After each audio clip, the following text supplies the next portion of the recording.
Good morning. Boy, am I Good glad morning, to see Christine. you. Well, I'm happy to be here on your Aging Better Network podcast. Can you hear any Wonderful. background from me? Yeah. I'm going to I close thought a maybe window. I think your window's open. That's okay. It makes for a nicer conversation if we aren't shouting over the good work that's going on Mm, outside. there we go. So now I'm clear. Should be better. Wonderful. I just want you, please, to introduce yourself because we do this, you and I do this a Hmm. lot, but it took months for some people to figure out how we knew each other in other group conversations. Since we live with the same name, which is a very common name, Right. and people don't always assume that because you have the same name, especially a common name. But we are, in fact, married for 38 plus years now. We just passed that Yeah. 38-year mark. Yes. And I produce your show, Mm. well, both of the shows that you're doing right now, both these unscripted conversations and the Pre-Act Your Age podcast, which the most recent one was with Barbara Carnes, which is on your YouTube channel and available on the website. You put those on there for me. I think it's on the website. Yeah. If not, it will Okey be soon. It will That's be right. We soon. can we Yeah. can check that after we have this conversation. We don't need to pull up our phones right now and be checking that, and letting whatever coffee or tea might be before us getting cold while we're checking those things. Mm.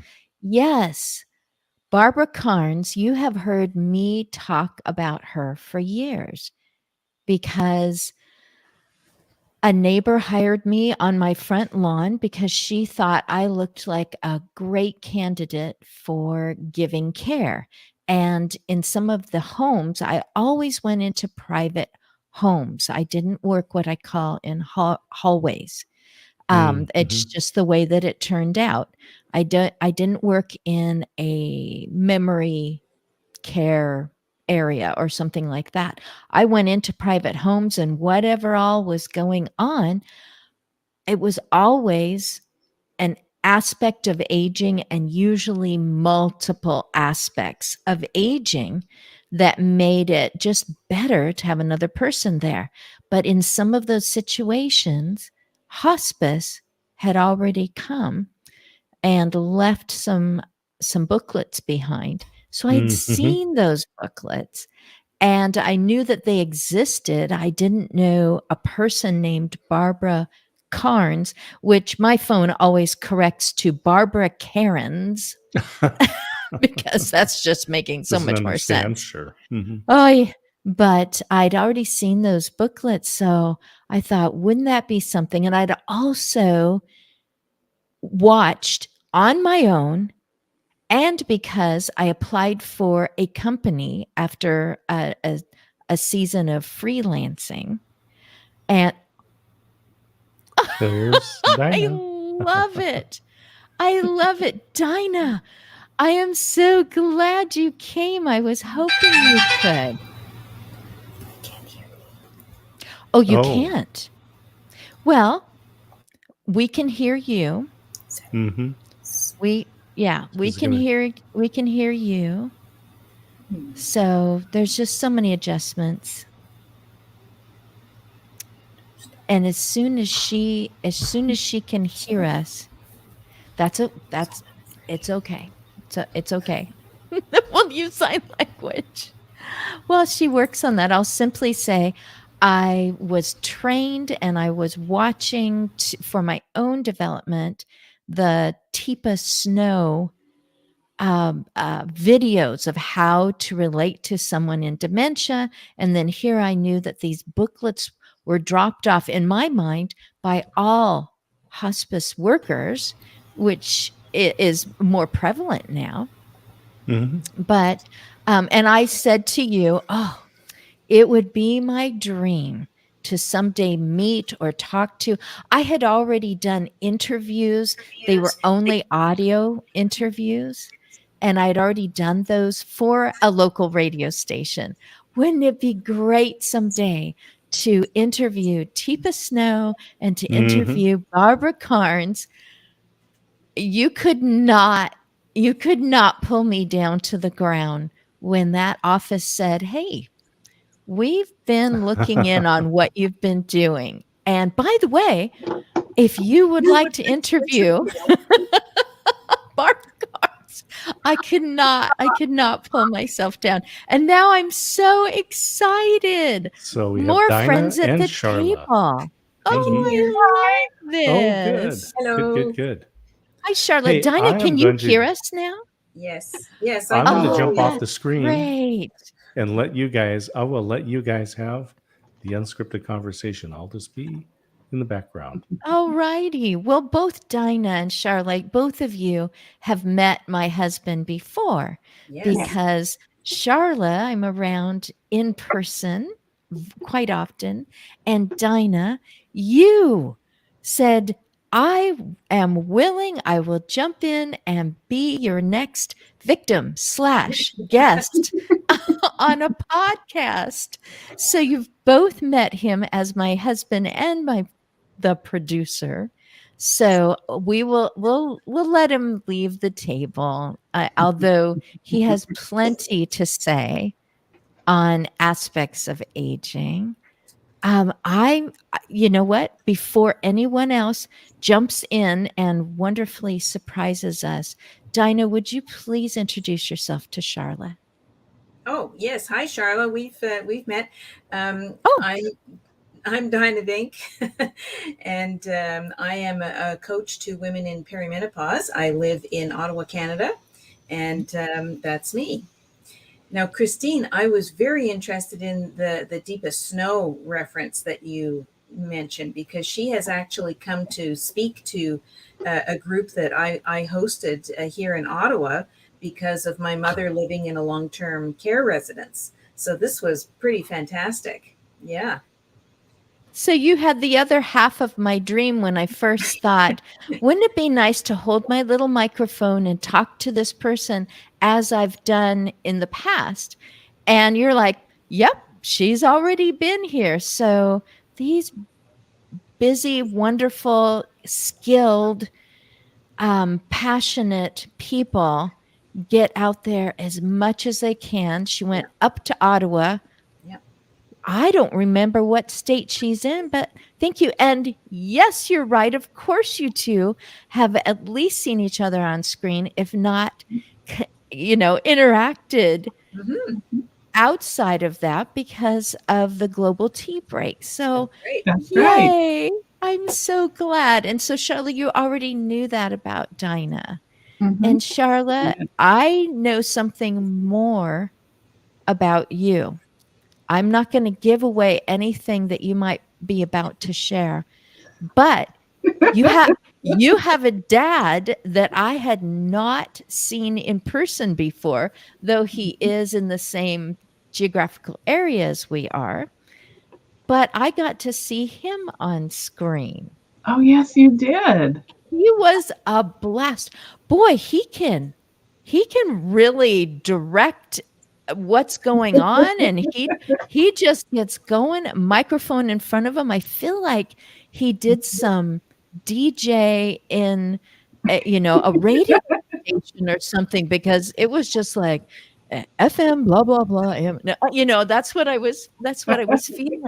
So Dinah might not know what you did just a couple weeks ago. Oh, well, yes. Dinah, I don't know if you know or not. I'm a member of the Oregon Pain Science Alliance, which is a community of healthcare practitioners and individuals who have learned about self care strategy for dealing with chronic pain.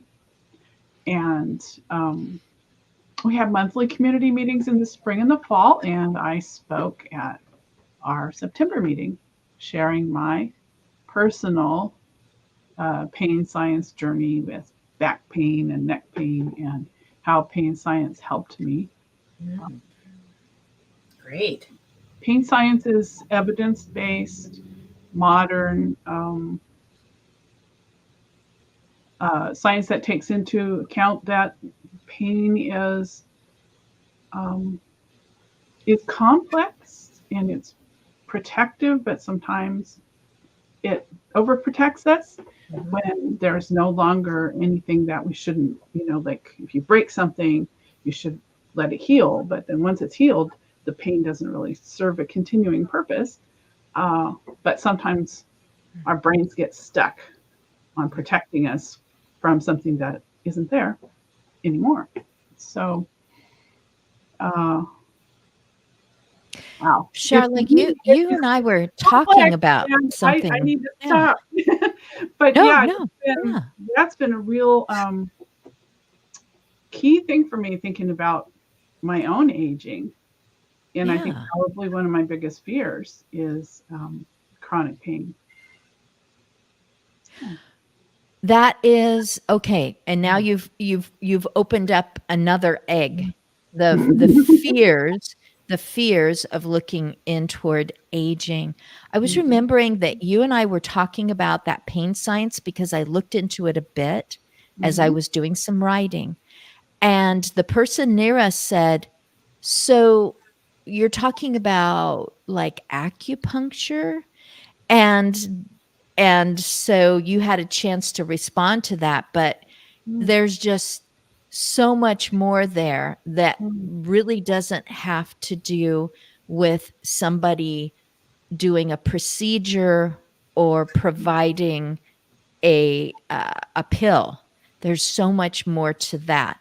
Dinah, do you experience people saying perimenopause and then kind of starting into a, is that like, or do you suggest, do people have a preconceived notion about perimenopause that you help them um, maybe expand their horizons on what it is, how it affects your life, other lives, or does everyone just understand perimenopause right away?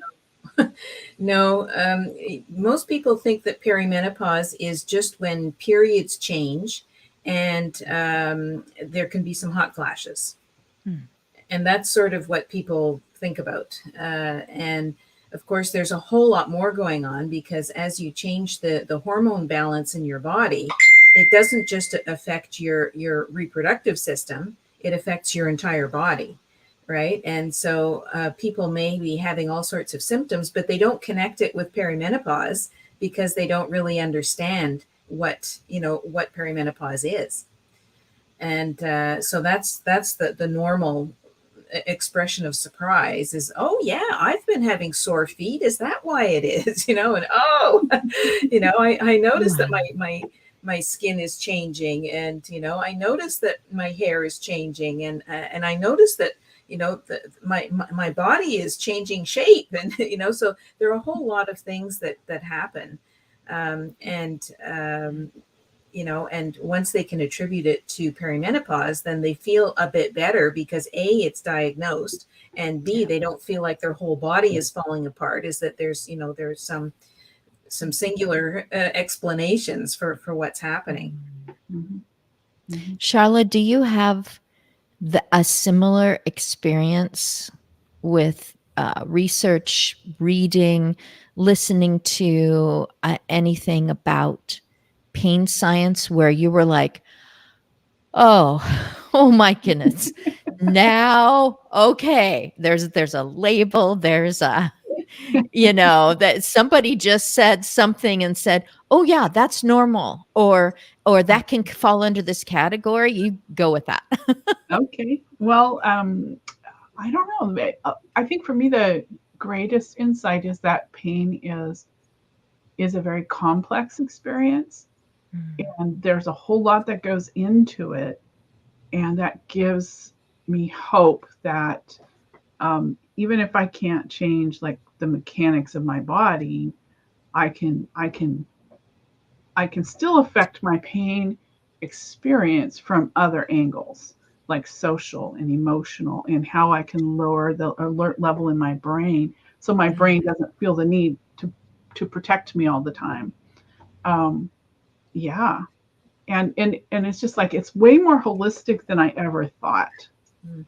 And bringing it back to perimenopause, personally, I have felt really, really disconnected in the medical care that I've received. Yeah. And I found that my gynecologist kind of shrugged their shoulders when I raised questions. And so recently I changed to a more holistic practitioner, a more holistic clinic. And it's so amazing. It's like, wow, they actually want to listen to me. Well, they took time. The part of it is the practice model, because I think if you want to be holistic, you need more than 10 minutes to listen to what's going on with somebody. Yeah. Wow. Yeah. Dinah, is Charla singing a different song, or are the two of you singing harmony to the same song when she talks about that? Well, my company is called Holistic Nutrition Lifestyle, so I'm totally on board with that. Yes, yeah. So that holistic quality is the basis of certainly my approach in using lifestyle approaches to work through perimenopause symptoms. And of course, the benefit is all these lifestyle adjustments that can give us a lot, more enjoyable later years. Call it the third chapter. And using lifestyle approaches, it's not just good for perimenopause, but it's good for up leveling your lifestyle and living without pain, living without all kinds of heart trouble, osteoporosis, dementia, diabetes, what have you. Those are all wonderful things I think we'd all like to avoid. Exactly. Yeah. Yeah. So Michael Holt, he's actually in the Portland area, if I remember correctly. He mentioned also that these conversations help people not feel alone in their fears of aging, and that is something that I realized. It was a table, and we were sitting there, and a person leaned forward and said, "But Christine, we don't want to talk about aging." And then I know that that same person has, I will simply say, a family member, and that aging is always a topic of conversation in that home. And so we are so conflicted. I'm putting myself in your age area. I was born in 60. I say I'm a product of the 50s, but I was born just into 1960.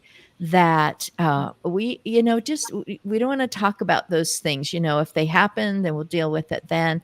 And also, we think it's really important to have some of these conversations ahead of time before crisis occurs, because we're not the first ones who've ever gotten old. We know these things, so we've just got this ping pong match going on in our minds, saying we oughta.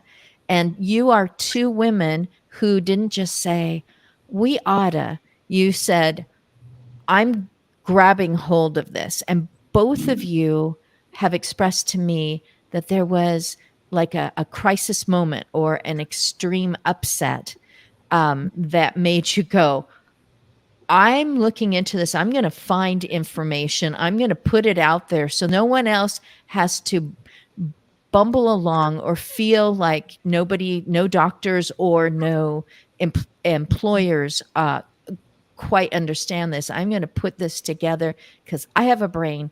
I'm going to figure this out. Both of you have said stuff like that.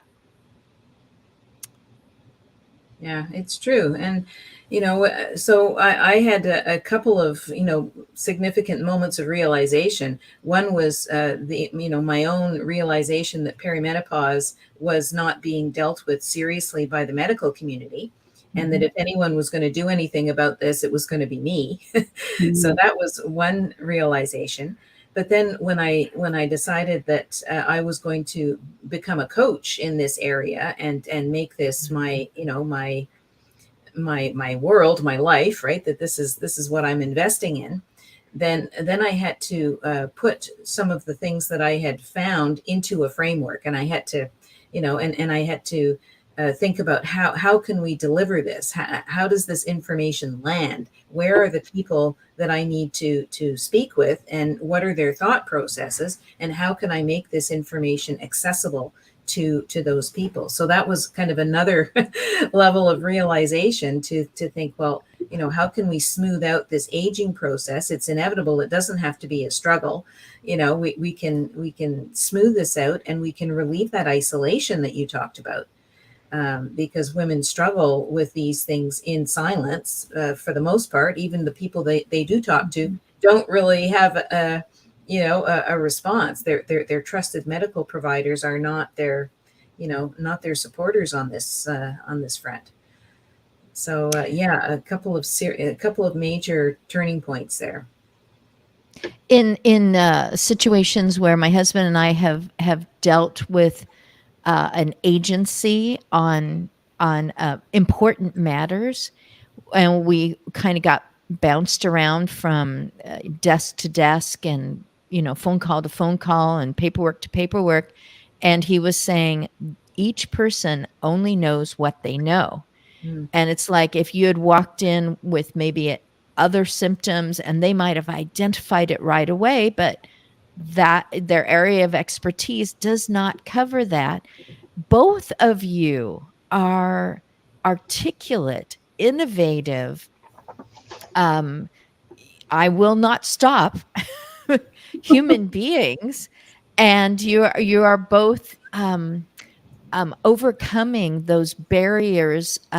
One barrier is just inertia. Another one is fear. Another one is, what if people don't understand me, or they're just like, what are you even getting at? And it is so worth it for the person who goes, okay, you just touched on something. And all of a sudden, both my ears are open, and I've got my pen and my paper, and I am ready to exchange with you. And maybe we can build each other up. And so, Charlotte, you were in that alliance, which I saw on Mhm. screen, and I saw a person who was a medically trained person in how to relieve pain, and also to deal with injury.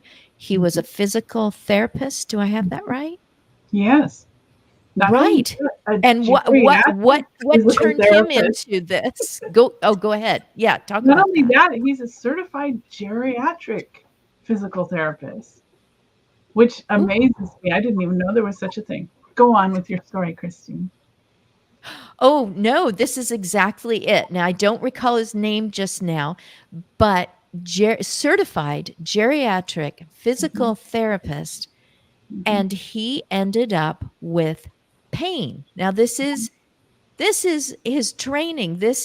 He knows about this, and yet Mhm. he went down, the nice word is journey, but he went down into a terrible deep cavern of pain that he had to turn to others here Mhm. and there. And the same thing, it wasn't that he was told, well, you don't understand what we're talking about, or you're not doing it right. It was like he Absolutely. he had to get out a machete and go through and find what he could do for himself, and that's why he was on that particular show. His name is um Ryan Murphy, and Ryan. Mhm. he Ryan Murphy, he's based in Kennewick, Washington, Mhm. and he describes it as debilitating Mm. what he went through with his pain, and it was pain science that helped him get out of it, understanding better, more accurately, how pain is being created in the body, and how you can work on deconstructing pain, because it is a constructed experience that's very real, but it is constructed, and so that means it's possible to deconstruct it, which is really powerful, but hard for people to understand. Mm. Initially, a lot of people are like, "You're just saying my pain's all in my head," which is not it at all. It's very real pain. All pain is real. Okay, I'm going to stop. All pain is real. I know you. All pain is real. Yes. We can all get going real bad on the things that we have been going into, but and Yes. I feel better about my aging every time I meet a Dinah Vink, every time I talk with a Charla Kinney Joseph, and I realize I could turn to one of you and go, something weird's going on, or I feel like, I'm losing it. Um, I I don't understand. Can you just tell me right to my face? Do I seem to be in early stage dementia? And I know that you would not just shrug it off because you've both experienced sorry, but that's the only thing on the menu. And you're like, well, then I'm going to a different restaurant. I wanted to say something else, Christine, as you were saying that we've confronted issues and we've said, hey, I'm not satisfied with this non-answer. I think that there's more, and I'm going to find it, and then I'm going to share it. One other factor that discourages us as women from doing that sort of thing is that it's not natural for us to say, I need for myself. Mhm. Because for many of us, for those of us who have been in caregiving roles for much of our lives, whether as mothers or as daughters or whatever, um, it takes an effort, and it takes a change in mindset Mhm. for us to have the confidence and the understanding that self-care is essential and important. And if we don't take care of ourselves, we can't take care of the ones that we want to care for as well. So I have to thank my daughter for Okay. helping me understand that my body and my health is important. Um, and it's okay for me to say, well, just because the medical authority doesn't think issue is important doesn't mean that it isn't, because it's important to me, and that's enough. Yes. And you were talking about self-care, and I want to thank Michael Holt again for his comment when that first came up, the fears of aging and not feeling alone and not feeling like, well, I'm weird. Everyone else seems to be putting along and they're not talking about it. It doesn't come up in conversation when you're getting gas. But there are ways that you can speak to someone else, and just my husband's thing, which he is making this possible for us to come to the table today and have this conversation, is to say what's going on in your world is usually, is one way to open a door.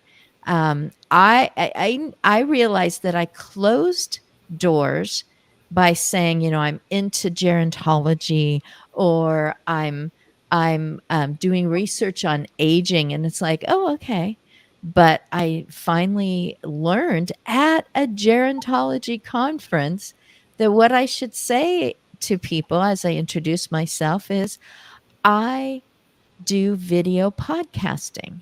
And that opens a door because people are like, I love podcasts. That happened 3 days ago with a 16-year-old. I like listening to podcasts. And I say, well, I do video ones. How can I see them? I'm going, kind of half apologetically. Well, it's probably really different than what you. Nope, I'm really interested. I said it's talking about when I get older and what's that like and how do I feel about that? It's like, no, I think I want to see that because I've been writing a paper at school about thus and such, and I think that goes along with it. And I'm just like, oh, I love the way people surprise me. Yeah. So considering we are definitely at the half hour, I'm going to throw out a challenge to each of you to think about this for a moment. Have you found a way to say something to someone so that it opens them up to the subject that you really have something to share that could actually benefit their life or the life of someone that they care so much about? Have you found a way to open their mind to hearing more, learning more? Because it took me until June to figure out what to say and then let people be able to ask from me rather than going, uh-huh, uh-huh, uh-huh. Okay. Yeah. Well, have either of China. you figured I, that I out? have. Yeah. Mhm. So when people ask me what I do and I say that I'm a coach to women in perimenopause, right away it's like, wow, And sometimes it's where were you when I needed you, or sometimes it's Oh, oh my friend or my relative or something is going through that, and it happens almost every time I say it. So it's definitely one of those open door kinds of things. Yeah. that's fantastic. I'm a coach to women, and then you get to something that most people recognize the word menopause, and they're just like, you mean you help people like me, or you can help my wife who is just uh, trying to figure, perfectly rational person and is feeling like I'm not getting any traction. I am stuck in molasses on this one, or Yeah. I feel like I'm frazzling or something. How about you, Charlotte? Wow. Definitely not. I don't have an elevator pitch for pain science yet, as you can hear. It took me all these years of, trying to describe things to people Yeah. at like being a teacher. And so you may find out that, somebody says something back to you someday and that boing is going to go off and you're like, I know how to open doors now so that I Mhm. can be of more help. And you were talking about mindset, getting minds ready. Mhm. Both of you are educators, Mm. and I have been too at in classrooms of how do you prepare their minds for what you're about to say without Mhm. just jumping into it saying, next slide, turn to page whatever, what do you get them to start thinking about so that they are mentally um, hungry for what you're about to say, or that it guides them into asking questions on topic or something like that. So, Charlotte, I know this will happen now because now I'm telling you to watch for it. It was this dynamic gal who I would never want to get into a debate with. Like, she is definite and sure about everything. She goes, nobody wants to listen to 30 seconds. You have 3 sentences. I'm so and so. No, you say, hello, get their attention, say your name, and tell them one thing that they're like, what? I'm looking at her going, I have to do what she says because I don't want her to be mad at me. So she really forced me into it. It was great. It was great. So, okay, the cat Your is cat up on there. the desk. Okay, it's okay. The windowsill's okay, not the desk. I know we're all three of us are off to do our next things. Dinah, um, Charlotte already knows, and I know, and my husband knows, but Michael Holt doesn't know how to get a hold of you because who knows how many people in his life are going to go, Michael, thank you. We didn't know you cared. We didn't know you understood. And he goes, nope, I'm just smart enough to find these great conversations on online. So how can Michael help women in his life? Well, he can. What can he do? Well, he can listen, and he can take their concerns seriously. That would be a very big thing because men are not automatically knowledgeable about these things. And if women are confused, you imagine how confused men are, right? Right. So I think it involves some curiosity and some listening in order to to get a better sense of why this is happening, and that it's not just their desire to irritate people when they come up with some of these bizarre things, or when they have brain fog, or when they forget things, or have a headache, or if there's low libido, which is a very common symptom. Then they have a way to understand what is happening, and not just to blame, or to to sort of shut off. So that would certainly be the biggest thing, I think, for men to do, to start acknowledging this chapter of life. And you were talking about, I love all of that. Yeah, the cat is going to be part of the show. I love all of that. And could he direct, say, his sister or something to a website that you mentioned earlier? The word holistic showed up. Yes. So my website is holisticnutritionlifestyle.com. And say it again because the cat just knocked something on the floor.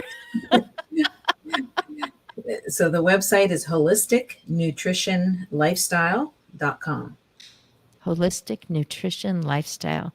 Charlotte, you are part of an alliance, Mhm. Pain Science Alliance. Is there more to it than that? For a person, I mean, pain robs you of sleep. It robs you of participating. It robs you of being able to concentrate.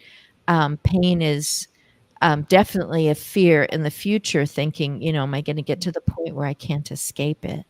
Could you tell us more about that alliance? Well, like I said, we're a community, and so we kind of learn together, share our stories, listen to each other, and hear about the latest research. And we're putting some of our content up on a website so that people can hear our community conversations where we're sharing our stories with each other. And that website is going to be painsciencelifestories.com. And Pain should Pain be up by the Science end of the Life month. It's Stories. not up yet, but watch your internet for pain science lifestories.com. And that's what I'm Yes. doing after this. I'm posting the content. It's so exciting. Oh my goodness. What a moment. I mean, Michael might be going, "Oh my goodness, and this will be good for my uncle," and people are apparently, showing up and peeking in and looking at these conversations that you two have been so willing to participate in today. And I'm just really grateful that all three of us really understand that need to just push through the awkwardness and make it very normal to say, this could be part of my future. This is part of other people's lives who maybe are aging before us or aging ahead of us. And I just, when I have these conversations, I certainly don't mope away with the feeling of, oh, no, can we just quit all this talking about it and getting ready for it? It is a journey. It is sometimes needing a machete.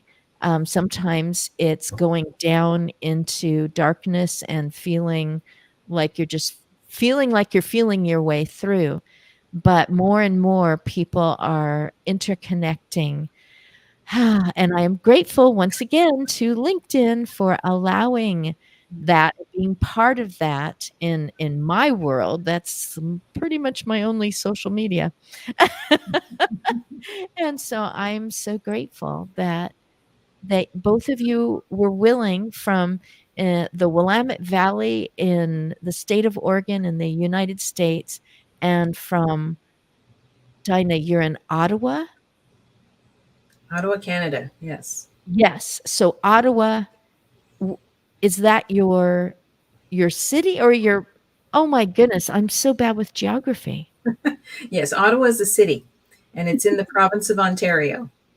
Oh, that's it. It's in the province of Ontario. I need to get back up to Canada and just enjoy all that beauty and all those amazing people that are, I don't know, I consider it such an international spot. I am so grateful to both of you. Thank you for coming to the table with me and talking about aspects of aging, our futures, what's happening right now. For a lot of people, we are the old people. Mhm.